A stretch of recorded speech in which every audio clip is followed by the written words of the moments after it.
komunikasi mungkin terlihat sederhana, ya berbicara dan mendengar. Tapi dalam dunia kerja, komunikasi sangat penting karena membantu orang untuk memahami informasi, menyampaikan pendapat, dan bekerja sama. Jika komunikasi berjalan baik, pekerjaan akan lancar, tetapi jika gagal, semuanya bisa berantakan.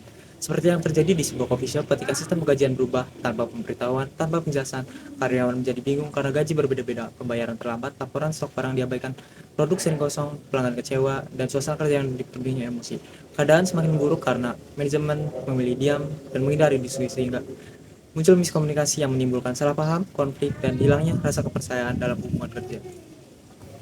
Ya, kamu sadar nggak sih kalau gaji kita bulan ini tuh ternyata dipotong lagi?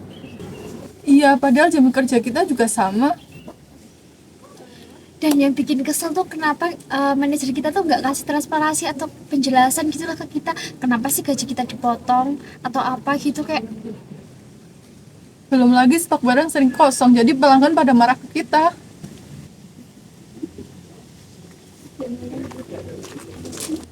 Kalian kenapa belum mulai kerja? Dia tuh udah jam berapa? Oh, maaf sebelumnya, tapi kita tuh mau tanya terkait soal perubahan gaji. Ya, Ya Bu, kami juga beberapa kali udah ngirim beberapa stok yang udah kosong, tapi sama Ibu nggak ditindaklanjuti. udah. Itu tuh udah jadi kebijakan perusahaan. Kalian nggak usah ngurusin itu. Tapi Bu, Ibu itu nggak ada penjelasan ke kita kenapa sih ada perubahan gaji ataupun kenapa sih stok upname-nya nggak di stok-stok. Jadi gini Bu, kami tuh cuma ingin tahu alasan perubahannya tuh apa.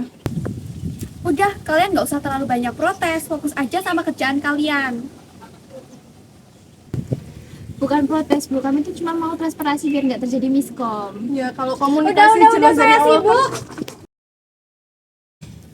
Masalah di coffee shop bukan hanya pada sistem kerja, tetapi juga komunikasi yang buruk. Ketika atasan tidak mau mendengar, bawahan merasa tidak dihargai, dan saat kepercayaan mulai hilang, konflik pun jadi tidak terhindarkan. Bu, maaf ya sebelumnya, mau sampai kapan kita kayak gini terus, seperti gaji telat, aturan banyak berubah, lalu kita juga sering miskom untuk setiap harinya. Tapi kami nggak pernah diajak untuk diskusi. Kami itu cuma pengen kepastian dan komunikasi yang jelas Bu. Coffee shop kita ini lagi di masa sulit. Saya di sini juga lagi merasa tertekan. Tapi kami di sini merasa tidak dianggap penting, Bu. Baik, saya akui ini memang kesalahan saya karena tidak terbuka dari awal. Mulai sekarang saya akan terbuka mengenai gaji dan laporan stok. Jadi semua akan diperbaiki Bu. Ya, semua keluhan akan kita bahas bersama. Ibu, terima kasih ya. Terima kasih kembali. Terima kasih ya, Ibu. Mari. Kasus coffee shop menunjukkan bahwa komunikasi memiliki peran penting dalam organisasi, karena kurangnya sosialisasi, transparansi, dan sikap menghindari masalah yang dapat memperbesar konflik. Komunikasi yang baik harus berjalan di dua arah, tidak hanya memberi perintah tetapi juga mau mendengarkan. Sebab kepercayaan dalam dunia kerja dibangun melalui komunikasi yang terbuka dan jujur.